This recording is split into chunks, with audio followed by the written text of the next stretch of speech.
சிம்பிளா, ஈஸியா 5 நிமிஷத்துல நம்ம ஆப்பிள் ஷர்பத் எப்படி பண்றதுன்னு பார்க்கலாம். ரொம்ப ரொம்ப ஹெல்தியானதுன்னு சொல்லலாம். அடிக்கிற வெயிலுக்கு வந்து பார்த்தீங்கன்னா, ஒரு இன்ஸ்டன்ட் எனர்ஜிய கொடுக்கக்கூடியது.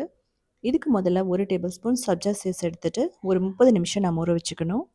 இது வந்து வெயிட் லாஸ்க்கு ரொம்ப நல்லது. இதில ஃபைபர் கன்டென்ட் எல்லாம் இருக்கிறதுனால, கண்டிப்பா எல்லாருமே எடுத்துக்கலாம். வீக்லி 3 டைம்ஸ் எடுத்துக்கிறது ரொம்ப நல்லது. 30 நிமிஷத்திலேயே இந்த மாரி நல்ல ஜெல்லி மாதிரி வந்துரும்.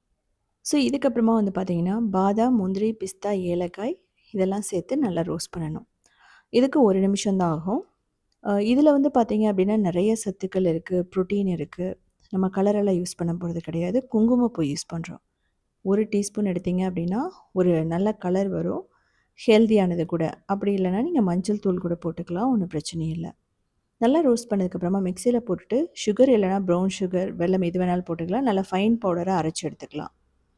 இப்போ வந்து பார்த்தீங்கன்னா, ஒரு பவுல்ல காய்ச்சி ஆற வச்ச பால் ஒரு 2 கப் ஊத்தலாம். தேவையான அளவு தண்ணி ஊத்திக்கங்க. அதுக்கப்புறமா அந்த பவுடர் அரைச்சு வச்ச பவுடர் போட்டுட்டு நல்லா மிக்ஸ் பண்ணணும். நீங்க ஸ்லிம் மில்க் கூட இதுக்கு யூஸ் பண்ணலாம். தேங்காய் பால் நல்லாயிருக்கும். எல்லாமே வந்து நல்லாயிருக்கும். ஓட்ஸ் மில்க் கூட நல்லாயிருக்கும். இப்போ ஐஸ் கியூப்ஸ் வந்து போட்டுக்கலாம்.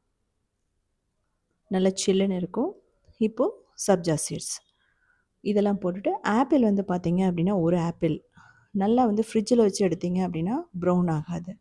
நம்ம டைரெக்ட்டா இதிலேயே பிழிஞ்சு விட்டுறணும். நீங்க தனியா பிழிஞ்சு விட்டீங்க அப்படின்னா, டக்குன்னு வந்து ப்ரௌன் ஆயிடும்.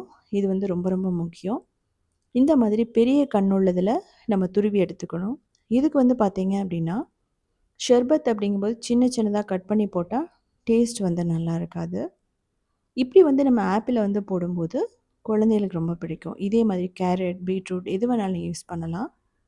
இதில மாதுளம்பழம், வாழைப்பழம் அதுவுமே நீங்க போடலாம். சுகர் வேணாம் அப்படின்னா, நீங்க வந்து பேரிச்சம்பழத்த பால்ல ஊற வச்சு அரைச்சும் போடலாம். அதுவுமே நல்லாயிருக்கும். ஸோ அந்த விதைகளும், அந்த தோல் எடுத்துட்டு போறது ரொம்ப ரொம்ப நல்லது கூட. யூசுவலா நெறைய பேர் தோல் போட்டுறாங்க. அத வந்து யூஸ் பண்ணக்கூடாது. இப்போ வந்து பார்த்தீங்கன்னா, நல்லா மிக்ஸ் பண்ணிக்கலாம். ஸோ இதனால தான் பார்த்தீங்கன்னா, இது ப்ரவுன் ஆகல. டைரக்ட்டா அந்த சில்லுன்னு இருக்கிற பாலுல போட்டதுனால. ஸோ இம்மீடியட்டா குடிக்க வேண்டியது தான். ஸோ இதே மாதிரி சிம்பிளான யூனிக்கான ரெசிபீஸ் வேணும்னா, நீங்க உத்தமி கிச்சன ஃபாலோ பண்ணலாம். டேஸ்ட்டுக்கு ஏத்த மாரி சுகர் கொஞ்சம் எக்ஸ்ட்ரா போட்டுக்கலாம். ஸோ கிரியேட்டிவ் வேர்ல்டுன்னு இன்னொரு சேனல் இருக்கு. South Indian foods dot in வெப்சைட்டையுமே 19 இயர்ஸா ரன் பண்றோம். அதிலயுமே 8000 ரெசிபீஸ் இருக்கு.